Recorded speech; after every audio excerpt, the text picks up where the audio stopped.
Pascal. You are now rocking with that dude Pascal. We be going wild, Haitian in the building, so original. Got the haters catching feelings. Get your hands up to the ceiling and keep them held high, cause St. Louis is ready. Forget about it, goodbye. Hold on, we just saying hi. Five somebody, rise up weekdays. Catch us live, somebody, let's go. Good morning, good afternoon, and good evening, everybody. Welcome to the Pascal Show. Hope you guys all doing well out there. Hope this show finds you in good spirits, because another day above the dirt is always a blessing. Let's not forget that. Another day above the dirt is always a blessing, okay? We got some things we have got to get into a conversation about, and this is very interesting, okay? As more and more information starts to come out, people are starting to talk, and here's the thing. Here's a little bit of a disclaimer, all right? Little heads up before we walk into some of the things that we're looking at here. There are some things in here that are being said by people that I would say is rumor until we actually have full facts, right? But I do want to share what people are saying out here. An alleged, let me just say this real quick, disclaimer. There is an alleged eyewitness that basically was online and saying some things. We are going to play a little bit of that as well during the course of the show. I'm just going to let you guys know. Of course, this is all alleged. Don't know if it's entirely a true person or somebody out there faking the news. We do not know that, but I do want you guys to know that before we go into this whole doggone show. All right? Because again, people are saying things, people are talking, but again, don't know if it's all 110%, just so you guys know. But I think it's important that we hear what is being said out here in these streets. And of course, coming up with our own decisions, right? Our own thoughts on the situation. But we're going to get into this.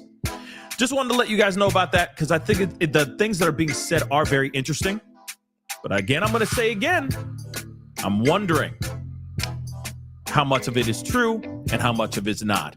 So please do me a favor before you get in here, or as you get in here, hit that like button down below, crush it, do what it do, hit that reaction button if you're watching on other platforms. If you are watching on those other platforms like Facebook, X/Twitter, Instagram, TikTok, Rumble, please make sure you hit that reaction button down below. Hit that subscribe button as well on this channel. Go to my second channel, The Pascal Show Clips. Make sure you're subscribed over there as well. Hit that notification bell and set it to all so you know whenever I go live, whenever I upload, because a lot of times it is random. Sorry, but those are the breaks right now, guys. I'm a very busy guy.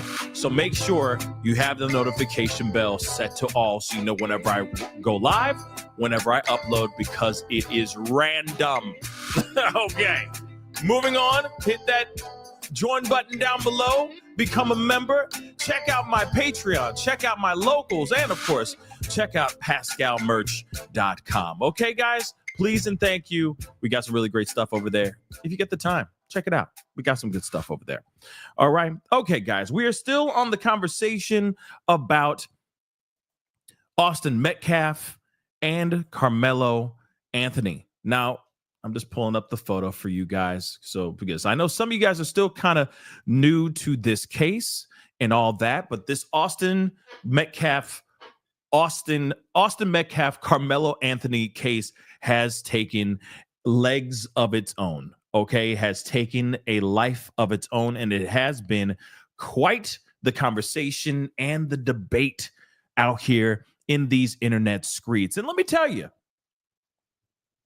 I don't blame people for having their opinions about this. I will say that, because in the matter of this and many other cases, like the Daniel Penny case, Kyle Rittenhouse case, etc., we have seen many debates out here in regards to, is this self-defense? Was he in the right to do what he did or not? Right? And that's when we look at, like I said, talking about Kyle Rittenhouse, Daniel Penny, and those are just two people that I'm talking about. There's a slew of other ones, guys. Okay, there's a slew of other ones, right? Of other cases. But this for sure is screaming that right now. At least that's what the streets are saying. Now, if you guys are still not fully savvy to this whole situation, and apparently there's new updates and there's new information that we even talked about yesterday, but I'm going to be bringing back into the conversation today. And I think it's very important. And this is all from arrest records, just so you know, police reports themselves. We're going to be looking at a few things as well. Okay. But here's the thing. Austin Metcalf and Karmelo Anthony were at a track meet. No, Karmelo Anthony was not skipping school. I just want to make that abundantly clear. He was not, I repeat, skipping school. There's, for some weird reason, a rumor flying out here saying that Karmelo was skipping school and he was at this track meet. Now, from my understanding, this crime happened on the 2nd, okay? This tragedy happened on the 2nd of April, right? That would be a Wednesday, all right? But this whole thing happened in the afternoon. So even if he wasn't competing, which he was competing, okay, he was with his track team, he was competing at this track meet, but even if he was skipping school, he'd be a very, very dumb kid, because he'd be skipping school after school was already let out. Do you see what I'm saying? So he didn't skip school, all right?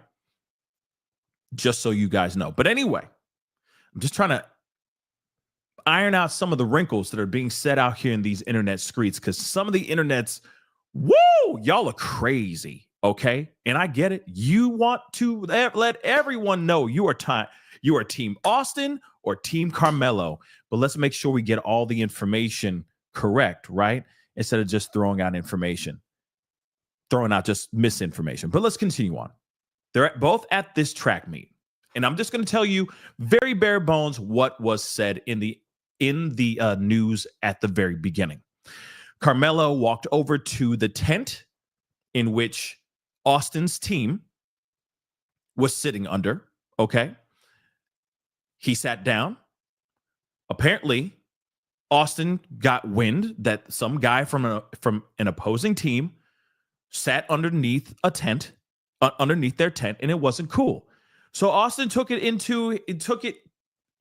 up for himself to walk over to Karmelo and basically say, "Hey, bro, you're sitting in the wrong spot. You need to go. This tent is for my team and my team only. Your team's over there, and you need to take yourself and go back over there." Apparently, a fight ensues, which, don't worry, we're going to get into details a little bit later. But a fight ensues, or some sort of quick little scuffle ensues, and this ends up having Karmelo plunging a knife into the chest of Austin Metcalf. Metcalf slowly passes away in the hands or in his own twin brother's arms right there at that track meet. And now, of course, we have Austin Metcalf no longer alive. Okay. Karmelo is later quickly, by the way, it wasn't like he was on the run and there was some crazy manhunt for this kid. He actually ran down the street, ran down a little bit, down the field a little bit. He was detained, and then he was thrown into jail. Now, while he was getting arrested, he said, one thing is for sure. He said, "I told him not to touch me. I told him not to touch me. It was self-defense."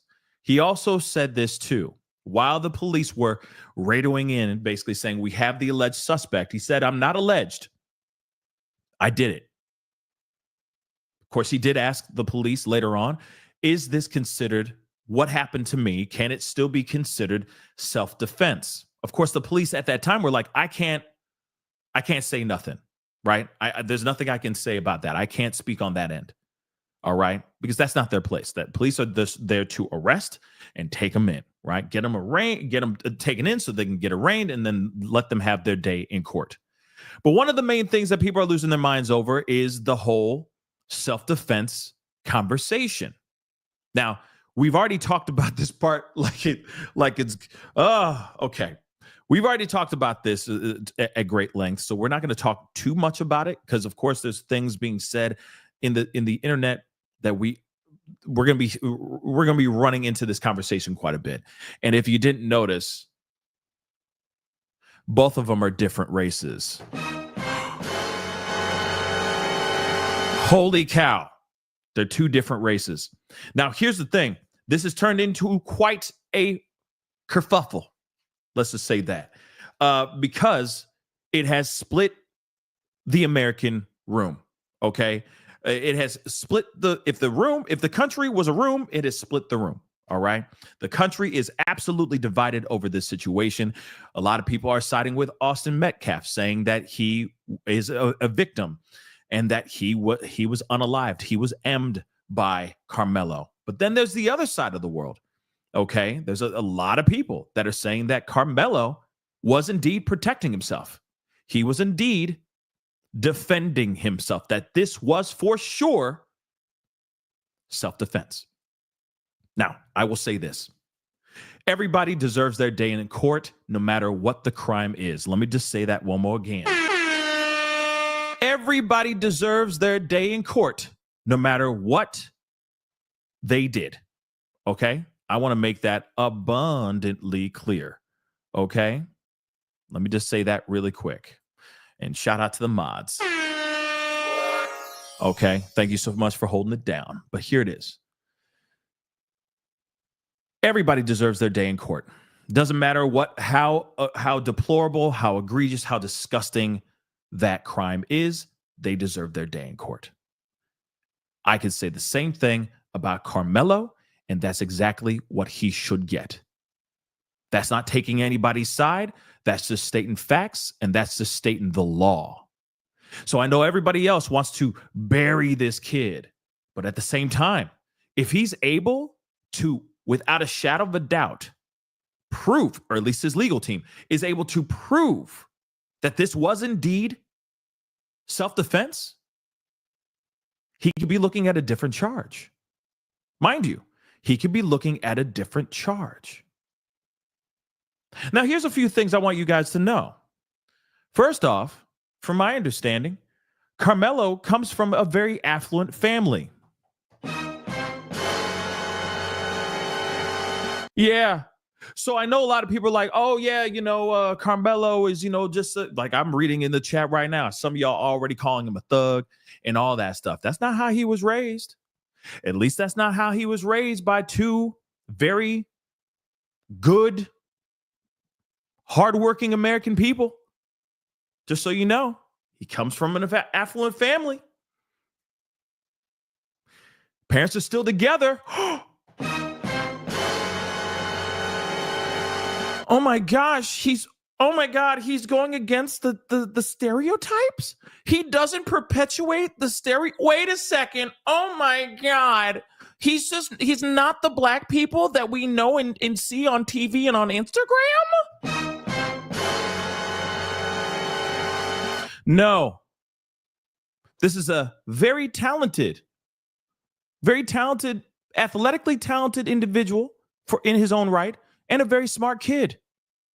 Has good grades, high marks, etc. But let me just say this, though, too. That still doesn't change the fact that he did what he did. Okay? Let me make that abundantly clear. But I'm trying to point out one thing, just on one side. We're just looking at Karmelo's side. Okay? We should not be judging someone by the color of their skin. Right? We should not be. But I see that people have been out here in the internet streets saying all kinds of crazy stuff to paint this kid as like he grew up in a terrible family, family's all broken up, he grew up in the hood, he's this, that, and the third. It's not that. At least when you look at his family and where he grew up. But when you see what he's like on Instagram or on his social media, that is not good at all. It's no bueno. It's no bueno. It looks very bad. Okay, because he's holding up pews and he's throwing up gang signs and all that, and it's not a good look. Okay, it doesn't help his cause. It doesn't help It only helps the narrative that's out here saying that he's just a thuggish, ruggish bone. That's it. That's it. But what's interesting about this is that he comes from an affluent family. They're successful individuals. He comes from a non-broken home. He comes from a family that makes good money, has good jobs, etc. He is a smart kid who gets high markings in school. So how did this all happen? How did this transpire? That's what I really, really, really, really, really want to know. And I'm going to say this again. This has nothing to do with race. But I know that there's going to be people out here that are going to take it. Like we just saw people with the hateful signs in the chat over here in the chat, already trying to spell out words that they shouldn't even be spelling out and all that stuff, right? Let's be respectful in the chat. Because I'm talking about something that transcends color. This transcends color. This is called violence and kids not knowing how to handle conflicts. And they only think that they can, everything has to resort to violence. I'm being real. Instead of just walking away, walking away, or just saying, hey, man, I'm sorry, my bad. Talking about it like gentlemen. Shoot, even how about this? Even just a little bit of a scuffle where it's just fisticuffs and they're both able to walk away alive. Both of them. That matters. And that should be something that should be taught to our children. Here's another thing too. I want to make this abundantly clear because we got to talk about the other side of the spectrum here. Okay, we have Austin Metcalf. May he rest in peace. Another very talented, athletically gifted kid. High markings in school as well. Guess what? His parents are separated. They've been separated for a while. He has good parents. They're separated. That's it. He also happens to be white. So all the things that the people are saying about Karmelo and his upbringing, they're ripping his stuff apart. But what's interesting about the Metcalf side is that his parents are split. They have been separated for a while. I'm just pointing out the fact that there's so much information out here and they're leaning on stereotypes when that's not even the case. And then also I want to say this too. You can grow up in a family that is separated or a co-parenting background and still grow up to be a good person. Look at him. High markings, hell of an athlete. He was going places until this tragic thing happened. So instead of us throwing out these race cards all the time and just saying, oh yeah, he perpetuates the stereotype, therefore, let's find out what actually happened here. And notice, we have Austin, who's white. His parents are separated. And I'm sure make good money, live their lives, and have raised great kids. Same thing. You can look at Karmelo's situation. Parents are still together, make good money, affluent family as well. High markings, very athletically gifted as well. Just saying, in general, it's a very interesting situation, to say the least. So again, instead of everybody shooting from the hip in there and throwing out their race cards, let's just sit back, look at the facts, and see what is right and what is wrong. You also got to remember, too, I mean, we don't even know what actually happened between these guys. We don't. Now, let me tell you this, though, too. I'm not sitting here trying to defend Karmelo, because I'm going to tell you, he still did what he did. And what he did was wrong. He took the life of another kid, period, point blank. Okay?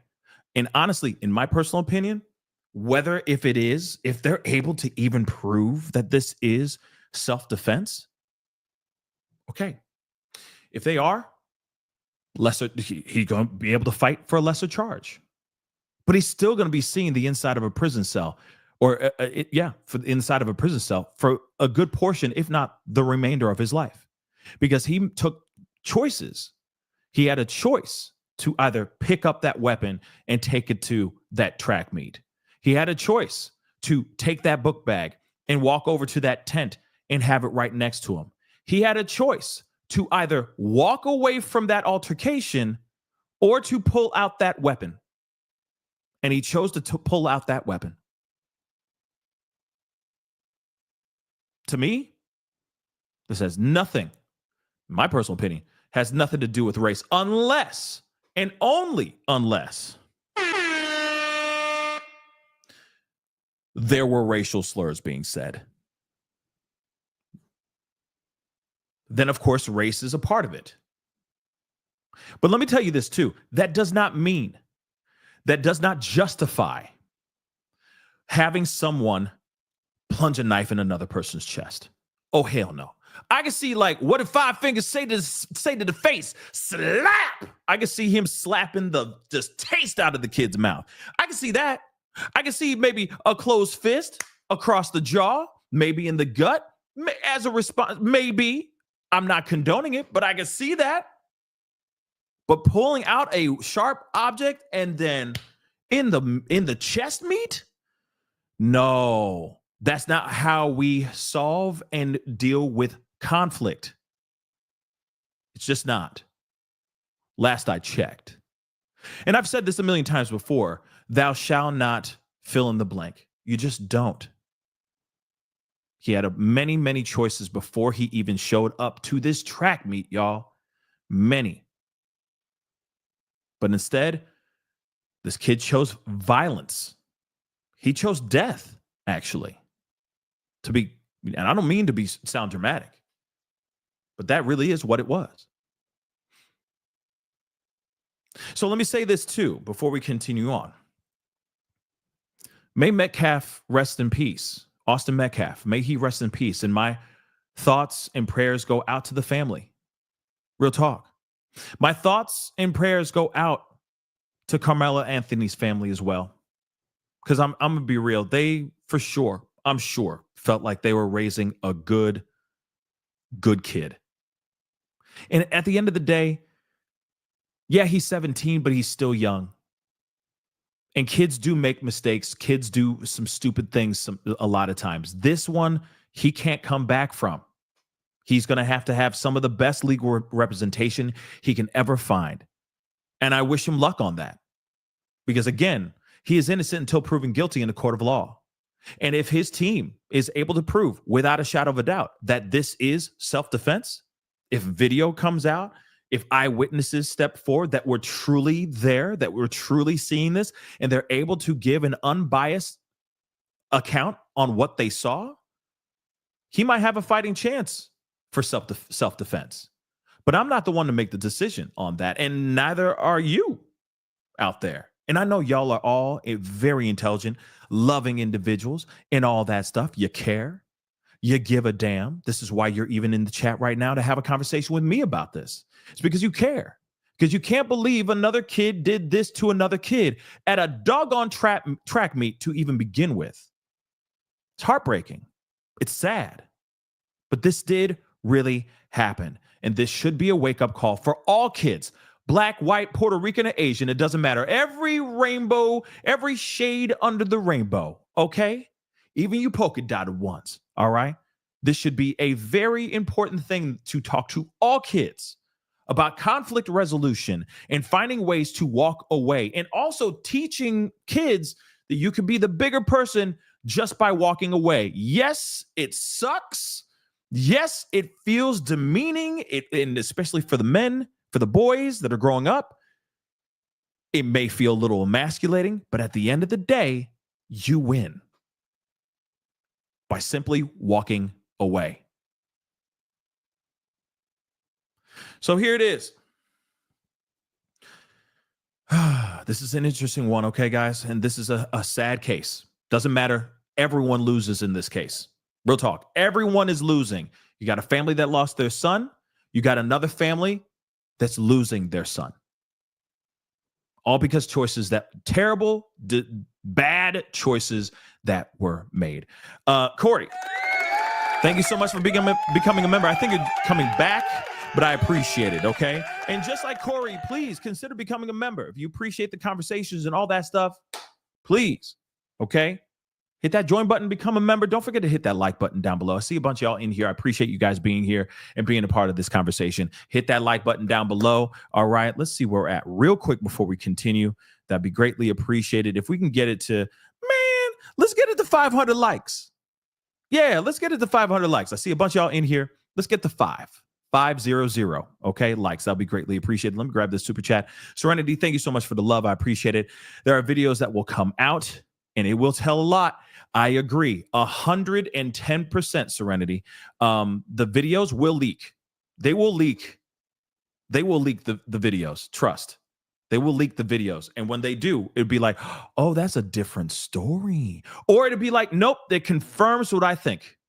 It definitely confirms without a shadow of a doubt that was indeed self-defense. Or you might be like, oh no, he did. Oh no, that he straight up, he murked him. But here's the thing. There's a lot of story about there being more to this story, which is interesting. And of course, like I said, it's just rumor that is out here. Don't know if it's entirely true. We may be going into or venturing into those conversations because it might give us more insight on what actually possibly happened here.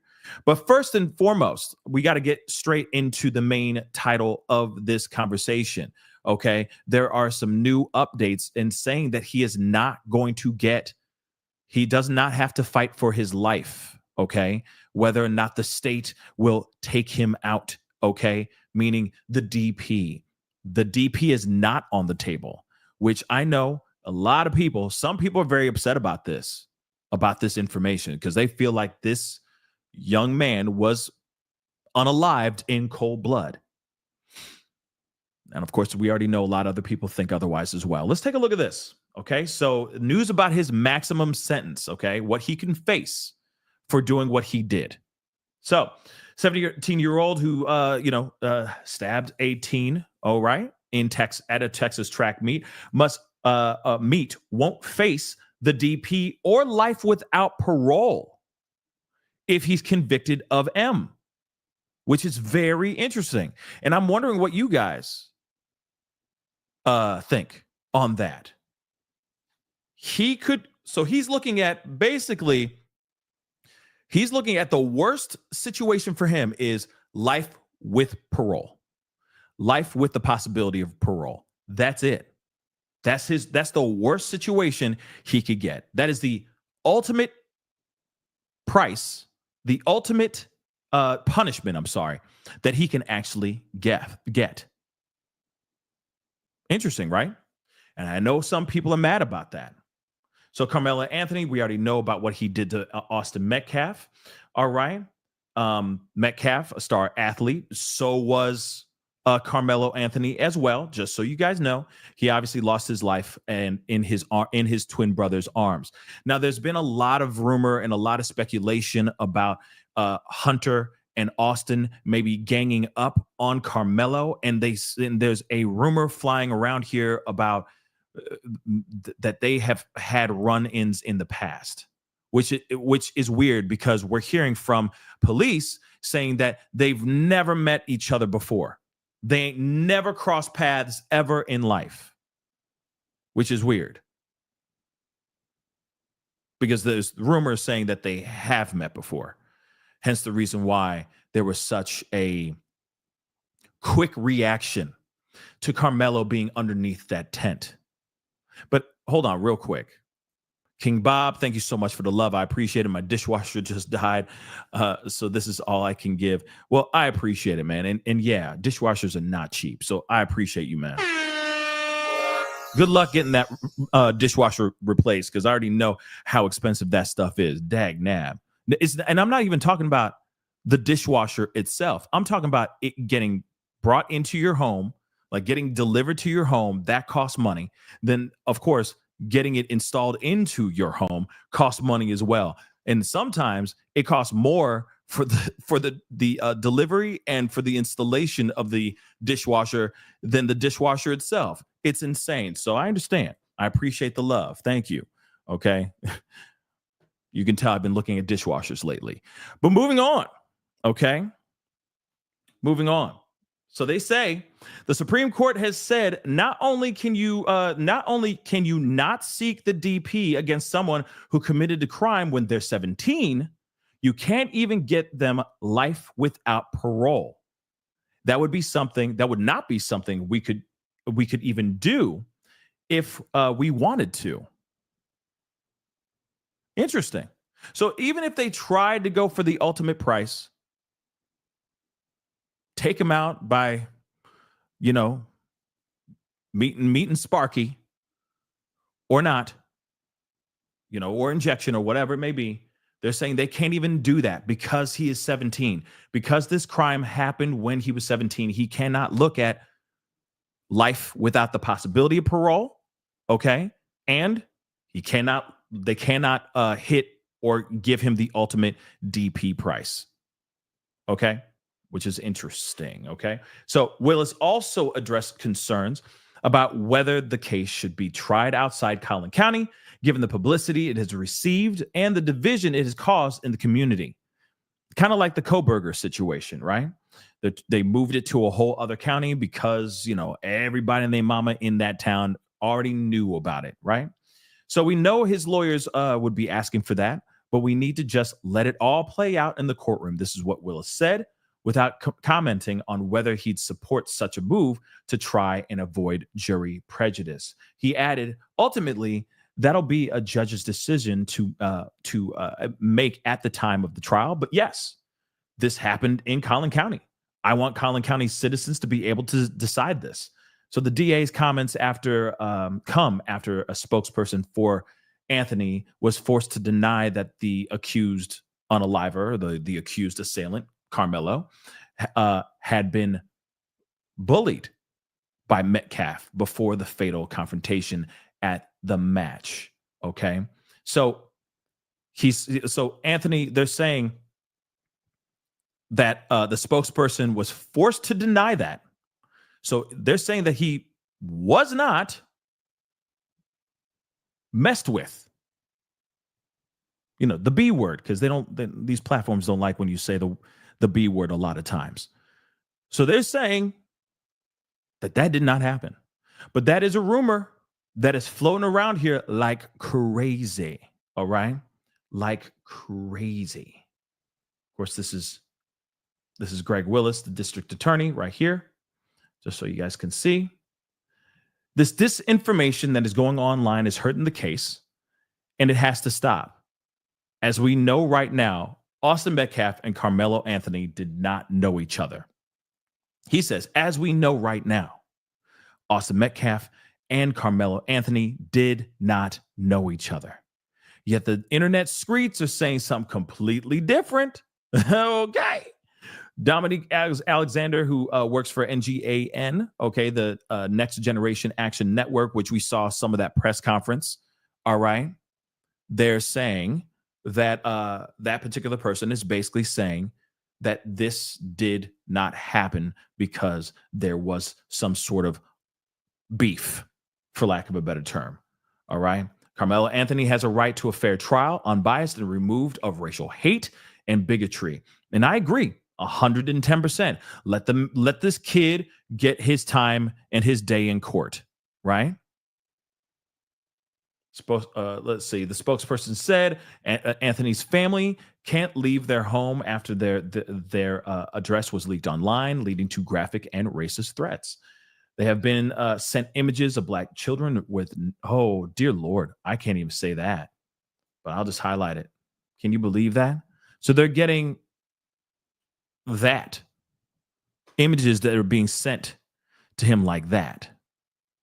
To them, I'm sorry. The family's receiving stuff like that. Okay.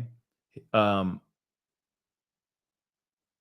update came after Anthony's online supporters claim there was more to the story of this actual incident and said without evidence, the teen had been bullied. Now, again, do we know for sure? that he was. Like I said, people are saying things. I'm going to play a few things. Okay. I'm going to play a few things, or I'm going to play one thing because I think I do want you guys to hear what I've been seeing. Okay. Out here. I'll repeat that. Hold on. Okay. Because I think, oh, shoot. This is why I hate that stuff. Hold on. Okay. Because there are some things that are being said out here that people are still sitting here saying, like, I don't know. Like, that's what's so frustrating. What is true and what is not true, right? What is fake news? What is truth? And what's sad about this is that people are taking matters into their own hands, and they're putting out information that's not entirely true. And so I instantly asked the question, is this information that's being said on the internet's true? Now, one thing, there are a lot of people that are out here that believe that Karmelo Anthony was actually protecting himself, that it was self-defense. In fact, actually, before we go into this video, I want to share something with you guys that I thought was weird. I feel like we're on opposite day today. Okay, I feel like I walked into the Twilight Zone or into Black Mirror. By the way, Black Mirror is back up on Netflix. Go check it out. Brand new season. Okay, if you're like me and like yourself some Black Mirror, okay, or at least they were good at a certain point. At a certain time, they had some really good stuff. They got a new season out. Okay, sorry for my ADHD, but I just had to share that with y'all. This is something that's very interesting, and I feel like I just went into a vortex into a whole other universe. Tim Pool, of all people, believes that we're going to play this clip. This is not what I expected to come out his mouth. I'm going to be real. I did not expect this to come out his mouth, but Tim Pool himself believes that Karmelo Anthony did this out of self-defense. If you don't know who Tim Pool is, then you don't know who Tim Pool is, but he's pretty right-wing, okay? But at the same time, this does go with every other type of case that we've talked about in the past. Like I just mentioned before, Daniel Penny, Kyle Rittenhouse, all of them that have been able to walk because of what they did. Okay. We already know about them. If you don't know about Daniel Penny or Kyle Rittenhouse, just go into the Googles, love, and find it for yourself, and you'll see all of it. And it was very divided. Okay. Now, this does make sense if you know Tim Pool's stance on things. The only reason why I think people are really all up in arms about his response here is because he's a conservative white commentator. I mean, I know he's like half Asian and half white, if I'm correct, but it doesn't matter. Okay. He is a right-wing commentator, and he is actually siding with Karmelo Anthony on this situation. Let's just take a listen to this very short clip. All right. But this is interesting. I was like, what is this? The Twilight Zone? What world am I living in right now? I'm surprised. For one where he says, what is it? Nothing matters but this. He was at a school event at the wrong team's tent with a knife. He clearly chose murder than to walk away, cut and dry here. Nope, wrong. Imagine you are invited to a party at someone else's house and you are legally carrying a firearm. And then a fight breaks out, and or like an altercation breaks out between you and some guy, and there's drinking involved or whatever. I'm not trying to make a 1-for-1 scenario. I'm trying to create a potential scenario separate from this one with similarities. You go to a party. Let's say you go to a party, and some guy starts saying stuff like, "Yo, man, get out of here." And you're like, "I can do what I want. I was invited to the party." Verbal altercation escalates, and then the dude. You're standing there and you pull your sweater back and you've got a gun. And you put your hand up and say, don't come close to me, bro. I'm warning you right now. Do not come close. Do not take another step. Then the guy grabs your arm and makes a move. So you draw your weapon and you use it. Okay. Make the argument. You have no right to defend yourself when you're being attacked by a guy. Make the argument. By all means, go ahead and do so. I ain't going to do it. I don't know the circumstances. You can argue that you're in a place you're not supposed to be. You can argue it's that guy's house, and it doesn't matter. A guy can invite you into your neighbor could be like, come on over, brother. And then if he gets physical with you, you can defend yourself. And then what? The police are going to be like, well, you were in his house. And it's like, yeah, you invited me in. It's like, the door was open, and one where he said. Now, what I think is very interesting about this, okay? He's got a... oh, God, people are going to be mad. He's got a point, though. He kind of does have a point. Now, let me just say this, too, really quick. This is the same guy, Tim Pool. It's the same dude that it was defending Kyle Rittenhouse, too.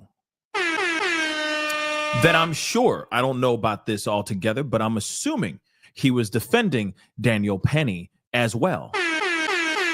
Now, if you don't know that, because everybody really knows about the Kyle Rittenhouse story. We all know about that case. But the Daniel Penny case, and I'm just saying very bare bones what it is, okay? Let me just say this very quickly. He is, he was if I'm correct, I think he was an ex-Marine. He was on in a subway. There was a guy in there having like some sort of episode, getting violent in the subway.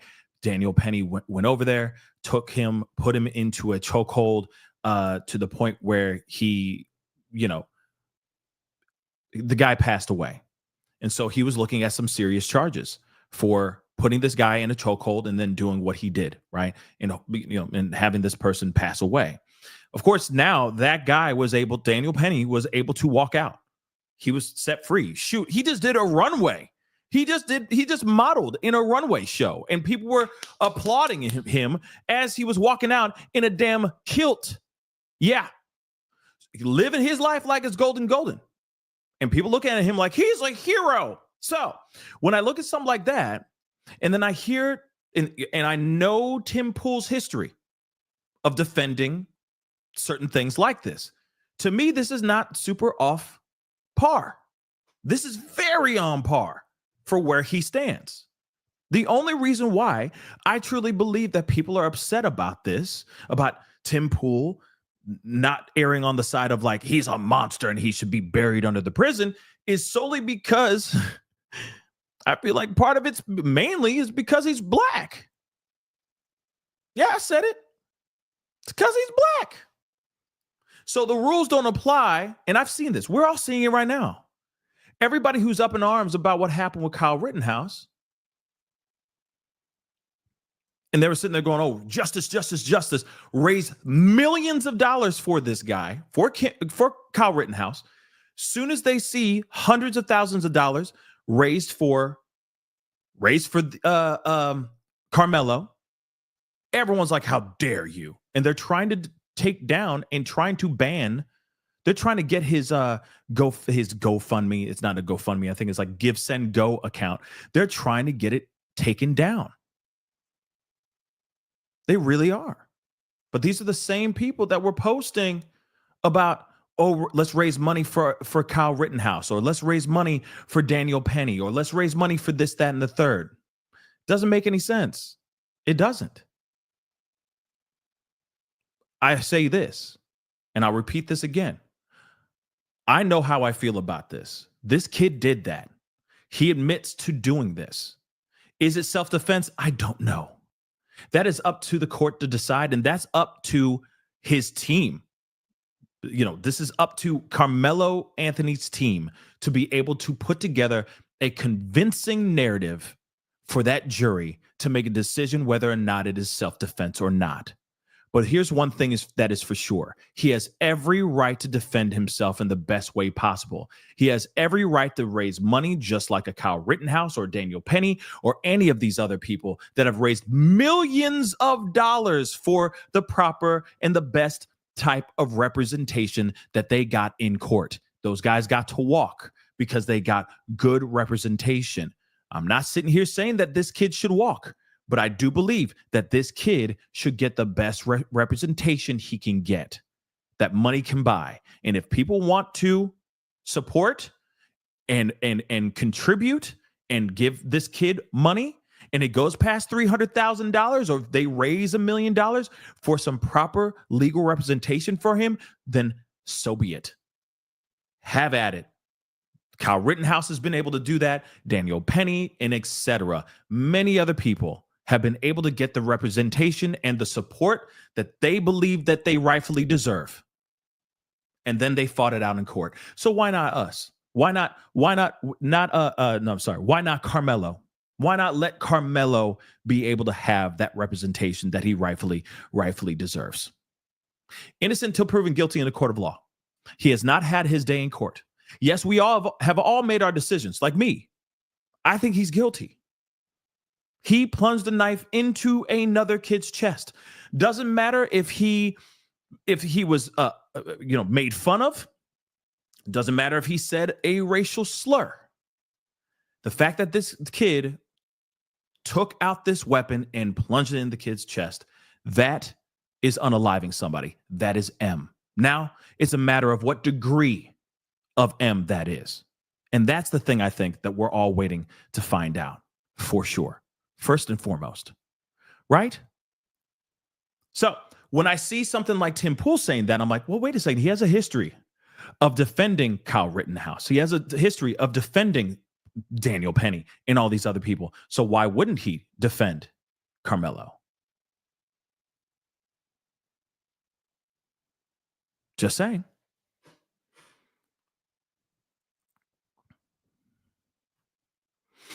So again, I think that's very, very interesting nonetheless. But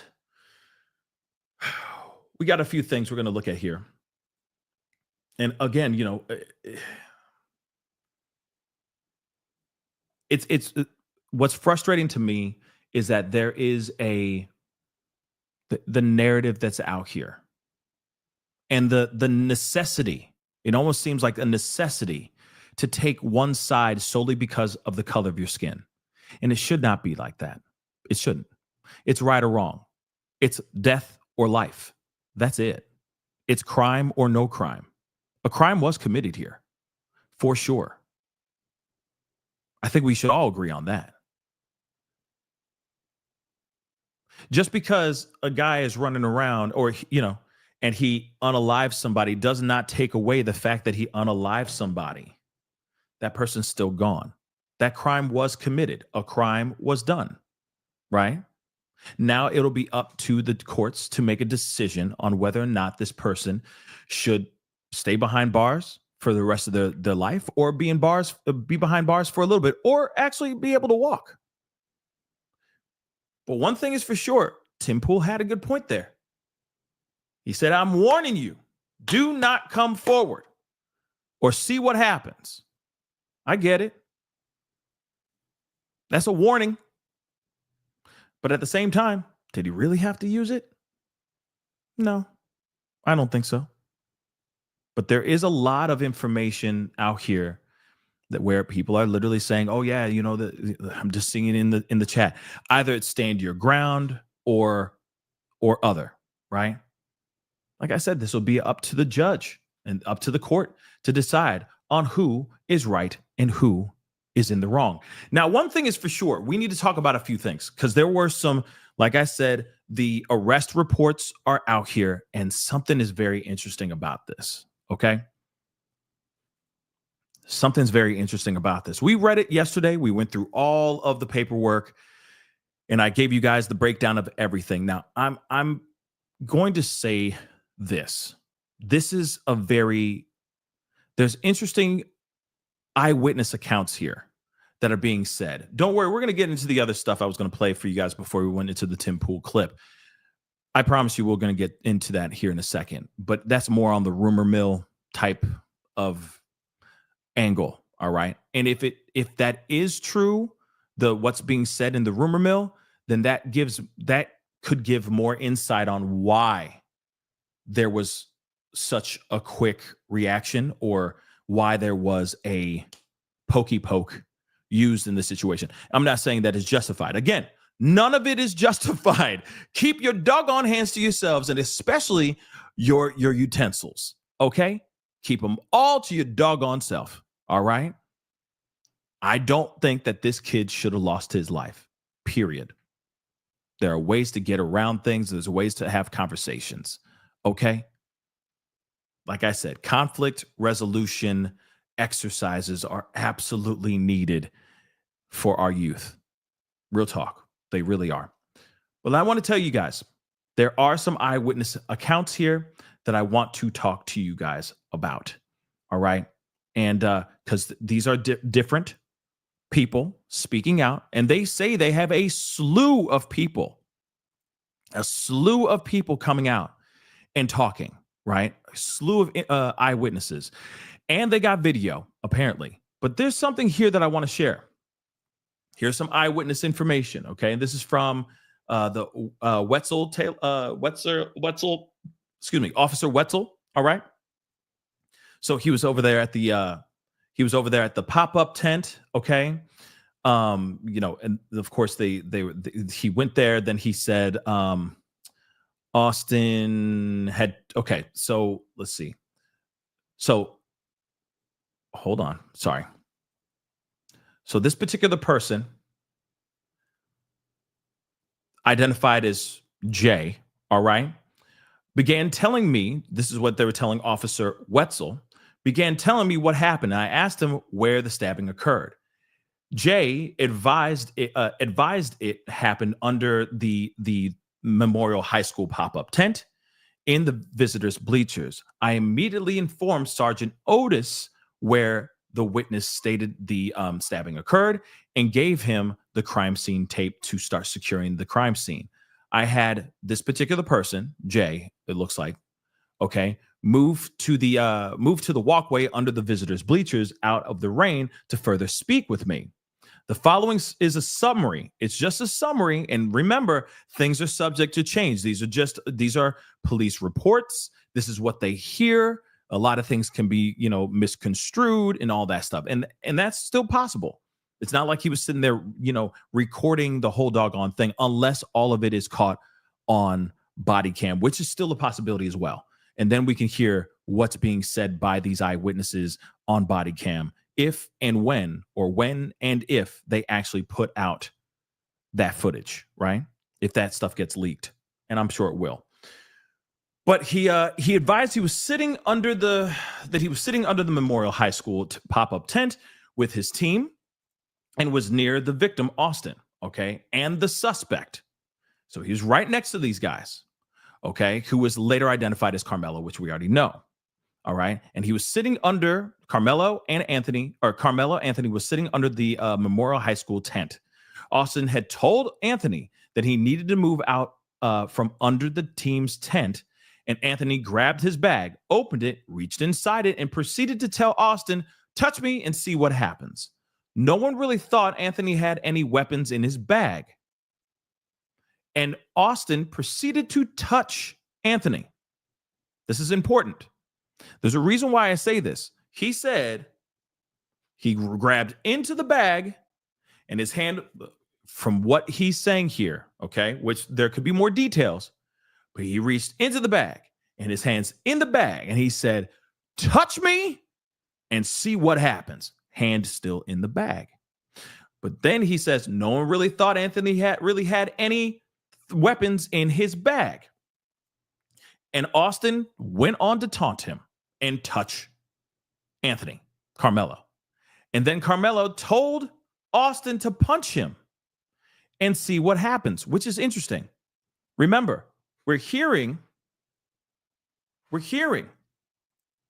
First off, he pulls up, he grabs his bag, he puts his hand in his bag, and he says, touch me and see what happens. Then Austin's like, oh, okay.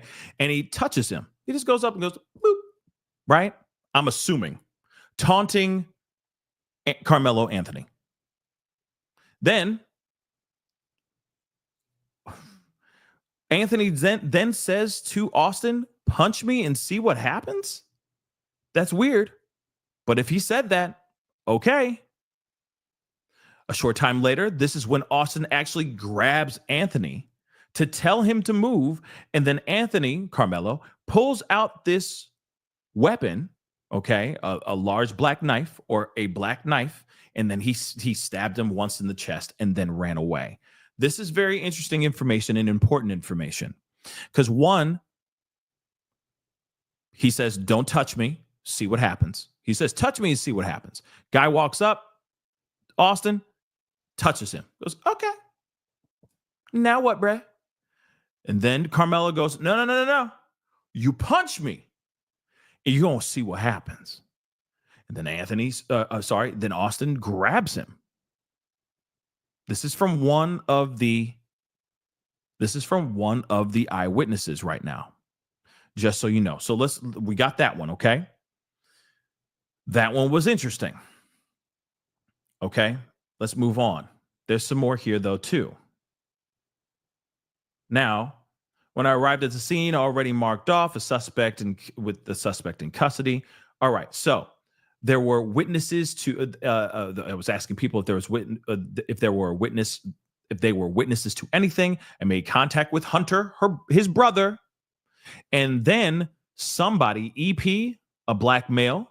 Okay, a black male. They were both breathing heavily and crying due to the nature of events. Okay. So there is Hunter and then E. Just so you know. Breathing heavily, crying due to all this situation. They were with coaches on the field and it was pouring down rain. We made a decision to relocate into the locker room. Okay, blah, blah, blah. Just once in there, things calmed down a little bit better. They were still hysterical and could not really talk. In there, I learned Hunter was the brother of the victim. I attempted to ask them both what had happened. I could not really get anything out of Hunter, but E, I guess EP right here, I'm assuming, okay, because the redaction is weird, but this other person stated he wanted to speak. I asked him what happened, and he stated they were all sitting on the bleachers under the Memorial High School tent when another male, who he did not know, walked over and sat under the tent. This particular person then said Austin, the victim, told this male that since he did not go to Memorial, he had to leave the tent. Austin and the male went back and forth, and then Austin stood up and pushed the male to get him out of the tent. Pushed the male to get out of the tent. This eyewitness had said during this time of arguing, the male was reaching around in his bag, in the bag that he had. It was at this time the male took out the knife and then, of course, attacked Austin and then left the scene. This is all that this particular person remembered when he talked to me. So again, Austin stood up and pushed the male to get out from the tent. Pushed him. Just so you know, I'm just going off of facts, okay? So don't at me, don't get mad or nothing. I'm just telling you what is being said here. It says he pushed him here. Then the other guy, this other eyewitness said that he was where is it? That he said, touch me, see what happens. He went Austin went over there, touched him. Then Anthony says, punch me and see what happens. He grabs him and then the attack happened. Then he pulls out the knife and attacks him. Okay. So both those accounts are here, right? So that's interesting. All right. Now, of course, it'll be up to his team, Carmelo Anthony's team, to sit here and say, hey, this is self-defense because of X, Y, and Z. Moving on, though. What's interesting, though, too, is that understandably, Hunter, his brother, Austin's twin brother, can't talk right now. Okay? He is distraught, which I understand. But I also wonder, like, the person who is really saying something is the other eyewitness. And I'm wondering why Hunter didn't say anything. I understand he's very distraught, but there's a part of me that goes, maybe he could have said something, but he's the one who really, allegedly, he was standing right next to Hunter. Hunter was standing right next to Austin, allegedly. So I'm wondering what's being, what he knows or what he saw, and all that. And you also got to remember, Hunter has been in a lot of these interviews. He's been speaking out quite a bit, which is very interesting as well. Okay. Very interesting. And yeah, it's very interesting. That's all. Let's move on. Next, somebody identified himself. Okay, blah, blah, blah. Where's the other one? There was another one in here.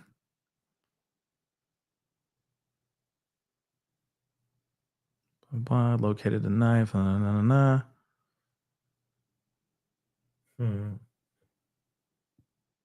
Sorry, guys. I'm just trying to find the other one. There's another one in here. Let's see here. Hold on one second. I could have sworn there was another one. Where is the other one?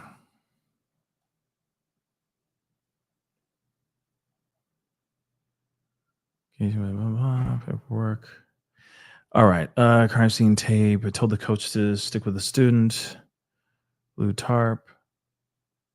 I could have sworn there was another one, and I can't seem to find it right now. But nonetheless, from what we're reading, okay, from what we've gathered so far, there are two different accounts from two different witnesses basically saying that they saw that there was obviously some words that were exchanged, things that were going on, and then of course he gave out two warning signs, or at least he gave out two warnings to, according to one of the witnesses. He says, "Hey, touch me, see what happens." Austin goes up and touches him. Karmelo goes back and says, "Punch me and see what happens." And then he grabs Karmelo, and then of course, boom, knife comes out, boom, plunged into the chest. It's a very, very interesting situation. But there is something in here that is that is very interesting, because apparently he sat underneath that tent, and apparently he knew one of the guys under that team's tent. Now I'm trying to find that piece of information because it is in here, but they're saying that he walked under the tent and he actually knew, like, one of his boys, okay?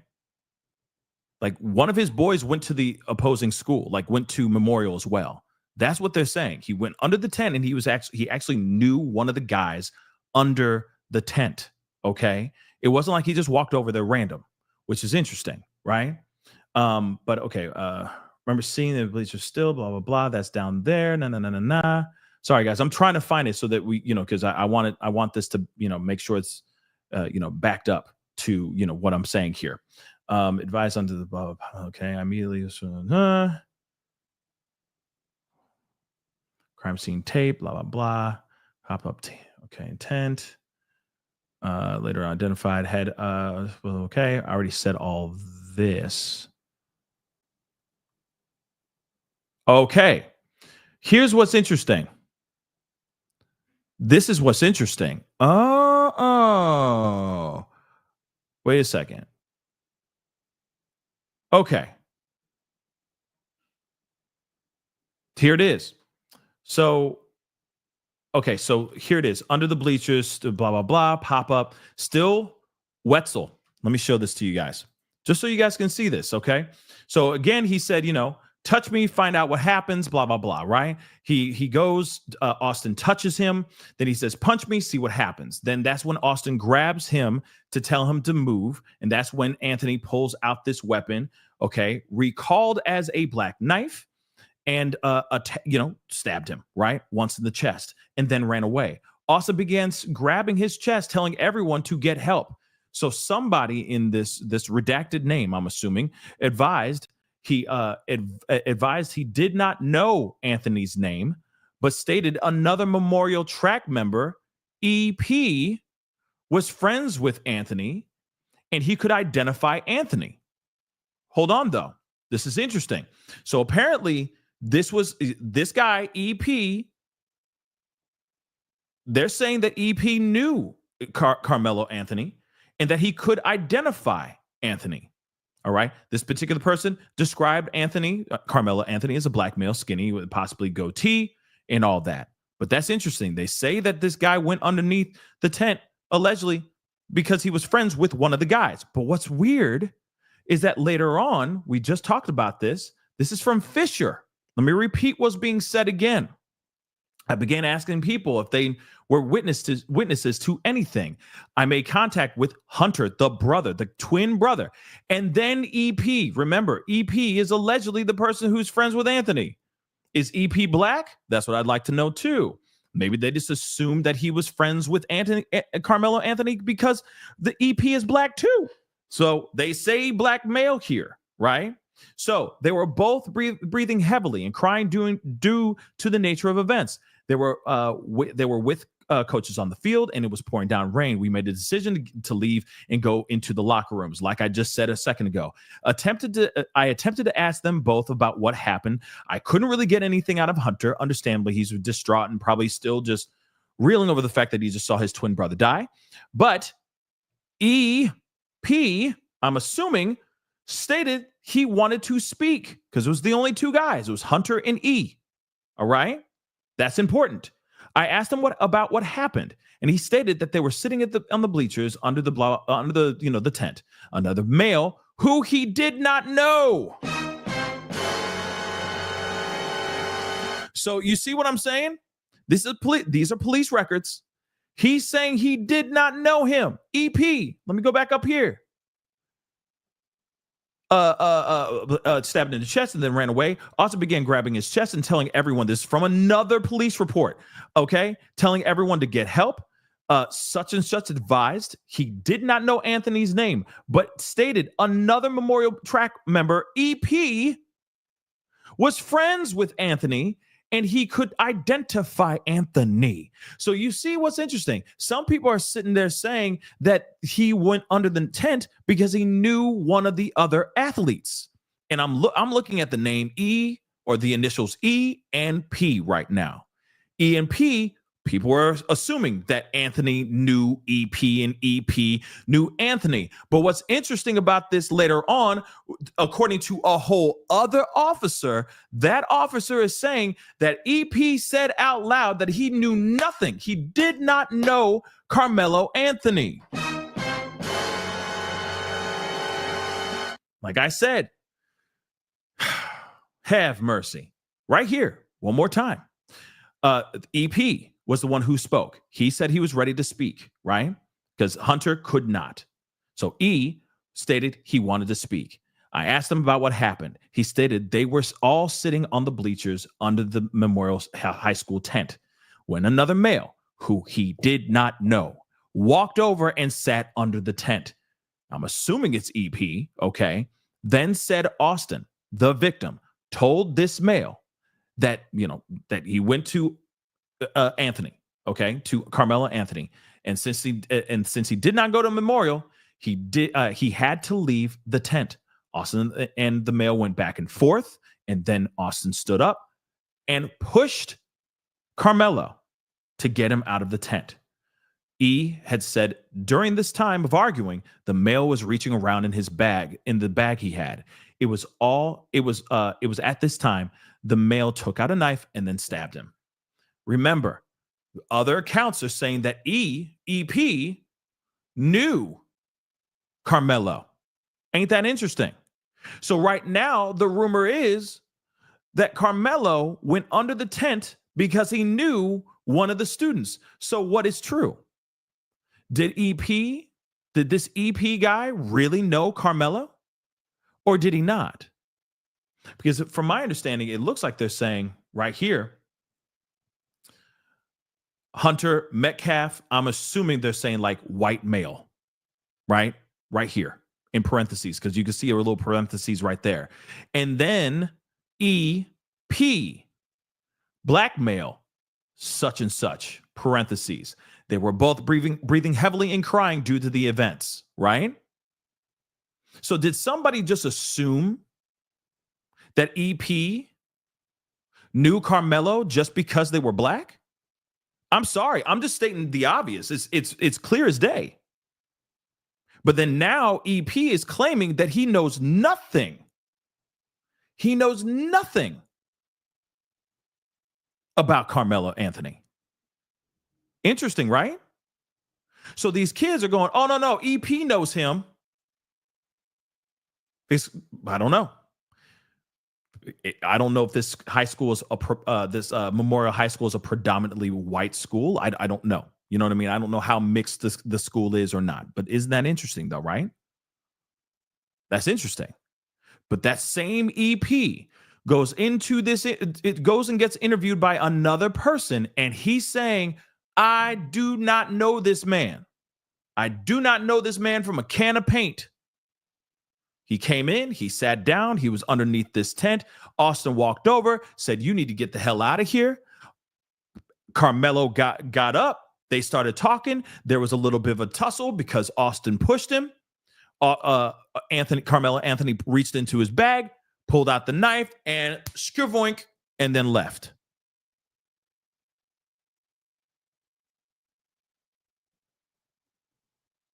Interesting, right? But there is a narrative out here that people are saying, oh, wait, he was allowed? Like he was allowed to go over there because he was visiting a friend.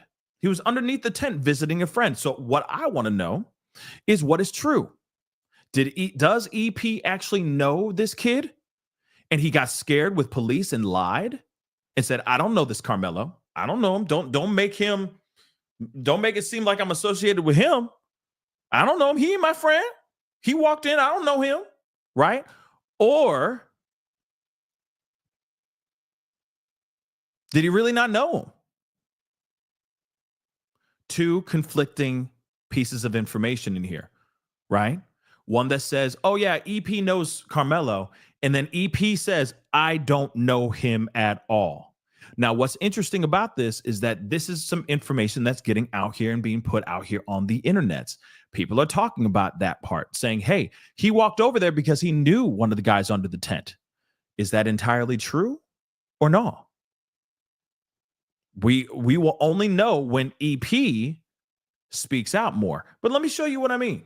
Let's take a listen to this. Regarding Karmelo Anthony and Austin Metcalf down there in Frisco, Texas. Austin got unalived. A lot of people are trying to make it a race issue, and it's not. It has nothing to do with that right there. But a lot of people are attacking this young man and are showing the negative side and everything. But I want you to see him in his positive side because this was self-defense. The story that's being told, Karmelo, he was sitting up under a tent, under the wrong tent and everything. That's what they said, under the wrong tent. And Austin came over there, told him to move. Said Karmelo got aggressive with him and everything, and then stabbed him with a knife in the heart and everything, and he passed away. That's not the full story. First off, Karmelo had permission from another coach to go over there and set up under that tent. Okay. First off, did he really have permission to walk over there and stand under or sit underneath that tent? That's one piece of information. Do we have any confirmation of that? I don't see it in any of the reports so far.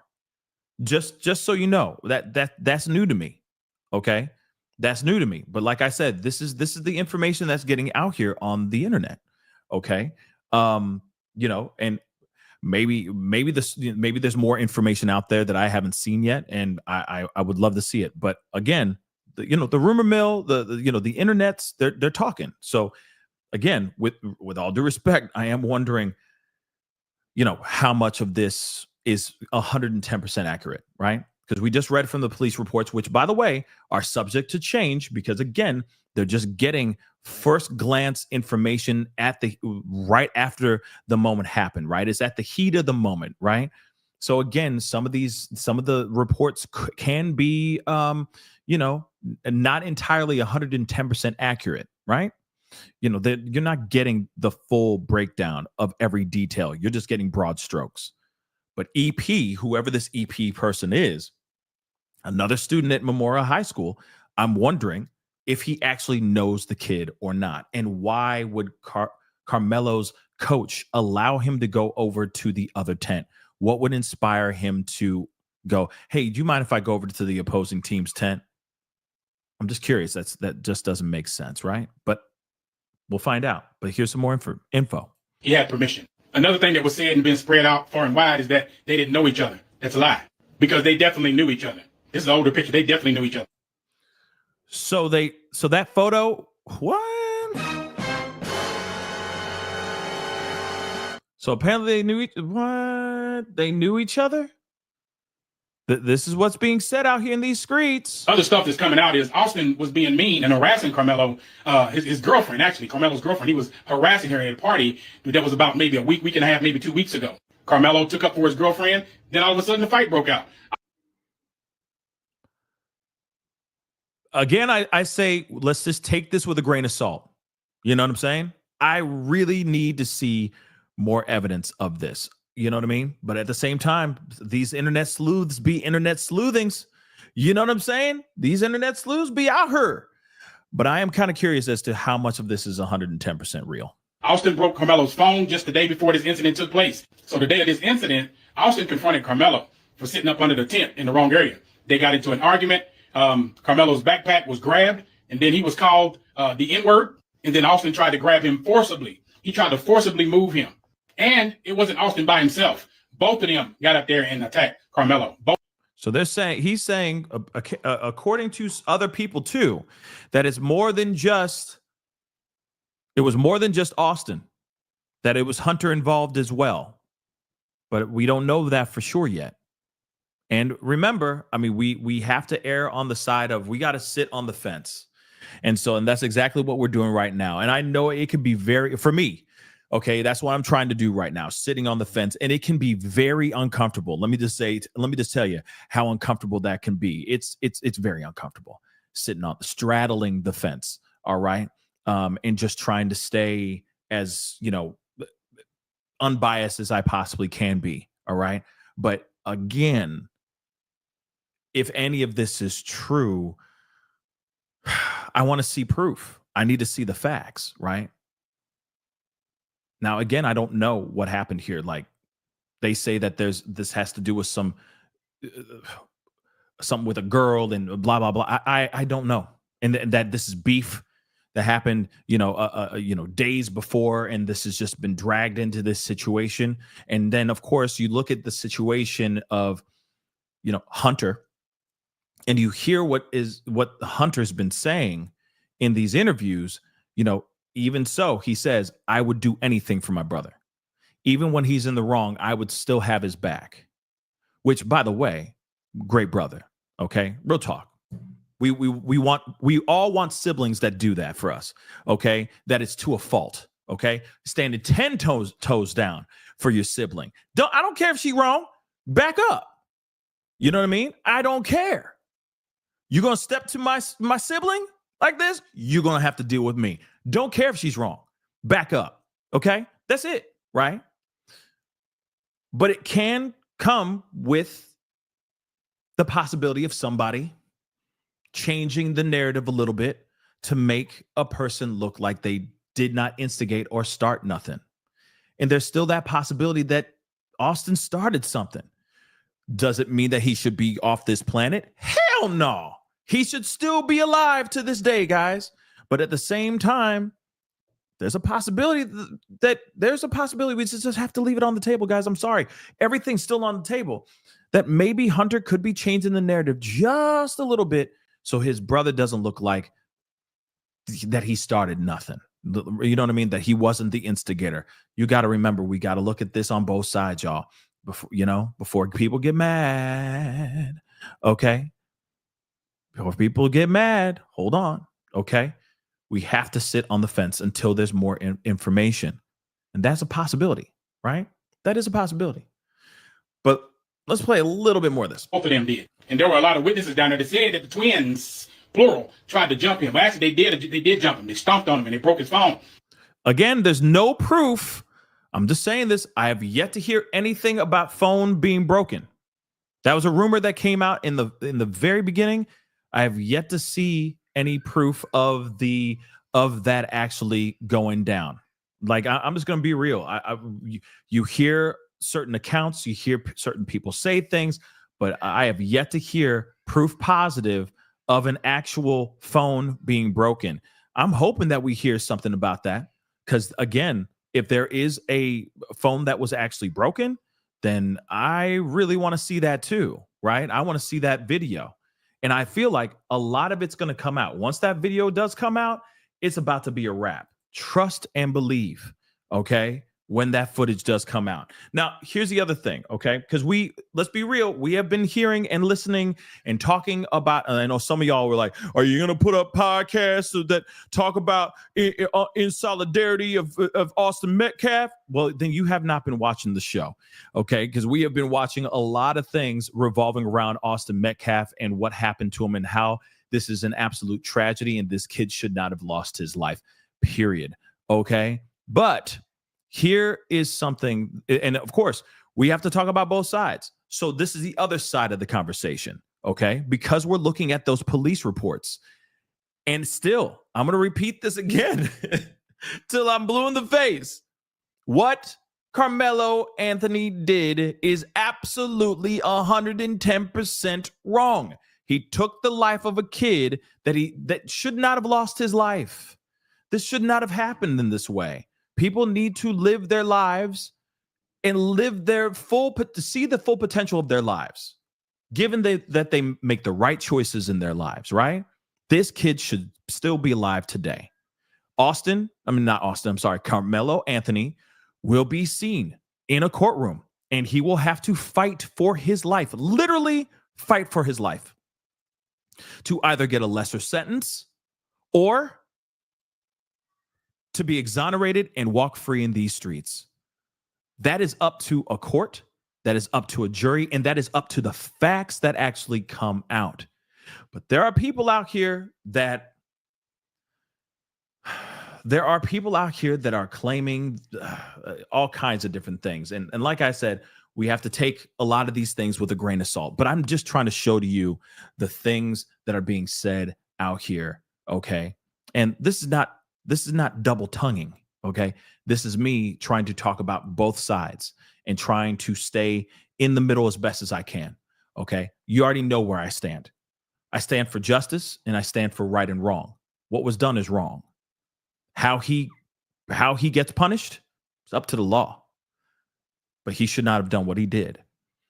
Now, again, this is something else, okay, that has been out here, and I want to share this with y'all too. All right. So Eyewitness reveals details about incident involving Austin Metcalf and Karmelo Anthony prior to the attack. All right. An eyewitness, which let me just say this, we're going to listen to it. Don't know if this is entirely true. Okay. So take this with a grain of salt, but an eyewitness has come forward. Again, there's a lot of people out here that are making fake news, making up things to change the narrative, to make one side look better than the other. Let me just say that. But I am going to play this one because I think this is very interesting, okay? According to the account, Austin Metcalf and his brother reportedly walked across the field towards Karmelo Anthony, who was seated at the time. The two allegedly attempted to grab and punch him. In response, Karmelo defended himself, which ultimately led to the fatal attack. Let's take a listen to this as well. It was raining. It got rained out like crazy bad. Everybody trying to get back to their cars or get in, places where they, wouldn't get all extra wet. Dude was sitting up under the tent, right? He was on his phone, right? My daughters was up under the same goddamn tent. Yeah. So I'm paying attention to my kids, but at the same time, they're in the same vicinity. So I'm watching everything going on around it because I'm there for my children. So dude walks up, McKellen, bro, he wasn't even under the tent at the time. They came from a whole separate tent and walked over there. They intentionally went over there to this kid, man. Dude was sitting there on his phone just trying to get dry. You feel me? One thing went from another. They grabbed this man and they tried to punch on dude. Dude went in his bag and what they went to try to jump this dude and punch on this dude, man. And he protected himself, dude. That's what happened. Yeah. Okay. So he's saying, again, that this whole thing happened. Karmelo was sitting there. They came all the way back, or they came all the way across the field, allegedly. This is according to, and I'm going to put in very, very hard air quotes, an eyewitness, because we don't know if this eyewitness is 100% real or not. Again, there are fake accounts impersonating local PD and all that stuff saying certain things about Austin that are not true. Okay. But according to this alleged eyewitness, Austin and Hunter walked across the field. They're on the in a whole other place. They walked all the way from one tent to another, went straight up to Karmelo, and then altercation. Here's the other thing. Hunter was involved, and it was both Austin and Hunter that were attacked, allegedly. Let me just say that again. But it was Austin and Hunter that came at Karmelo. And then, of course, all hell broke loose. Apparently, they were in the fisticuffs. These twins were going after him, allegedly. Don't know if that's entirely true, but let's hear the rest. It wasn't just one. It was both of them, bro. Interesting. Austin, the dude that got unalive, and his brother physically went over there to intentionally. It's not to the point that he brought a knife. For one, it wasn't on school property. The school is at least 5 to 10 miles away. It was community track meet, bro. It wasn't a school track meet. So he had the right to have a knife on his person, bro. Okay. Whether he legally had the right to have the knife on his person or not does not mean that he should have been able to use it in the first doggone place. Okay? Just because you're allowed to conceal and carry or outside carry or whatever they call it, right? Does not mean that you could just walk up to any McDonald's or any public place or a park and just start busting caps, okay? Or run around and have a knife in your hand and just start going after people. It doesn't. No, sorry. That doesn't mean that you're allowed to do that. Okay. Every situation is different. And in this particular situation, it's really a matter of if Karmelo can prove without a shadow of a doubt that he was defending himself, that it was self-defense. That is the question that I think all of us are going to be asking until we actually have more footage and proof being shown out here that he was either defending himself, that this is true, or that this is not true at all, right? That this is all just one big fat ass lie, right? So again, this is interesting. Nonetheless, very, very interesting. Now, hold on, guys. I do want to play hold on.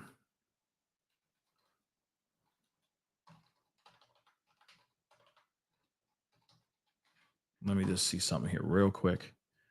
Because I do want to pull up this thing.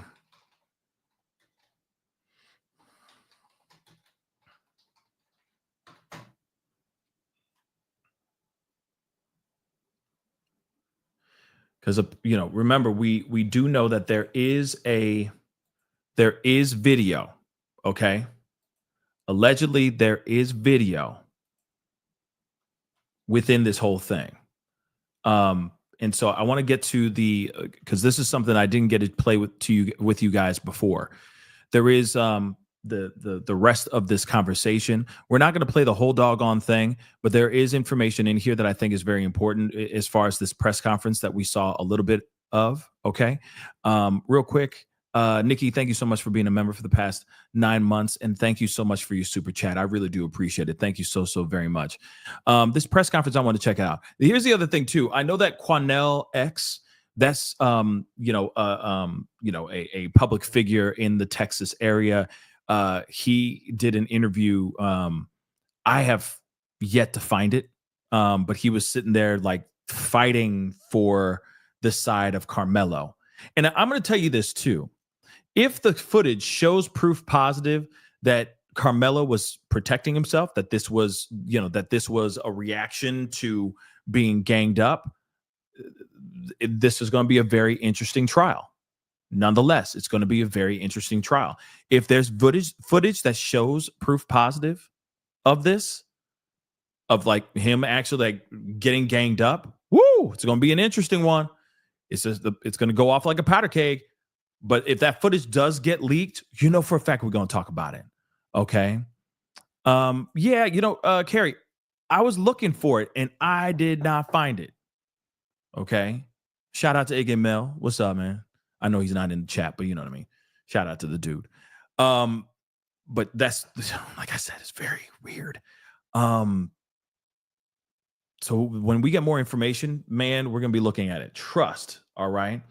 But I think it's important that we hear everything, right? And then we come up with our full, because you got to remember, there may be something that happened there.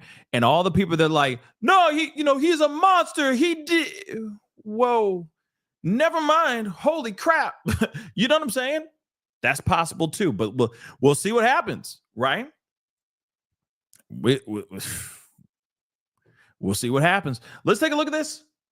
I'm going to try to get to the Q&A because that's where mainly the stuff where they talk about that they do have video and all that. That's where they really talk about that stuff. So just ride with me for like 5 seconds. My experience in growing up in the funeral home industry, I know that it's impossible to have an autopsy report, you know what I mean, something like that to be released in the matter of 2 days, right? So we was able to dispel that really quick, right? You know what I mean? And we knew that was never going to be the avenue that the Collin County Medical Examiner would release that information, right?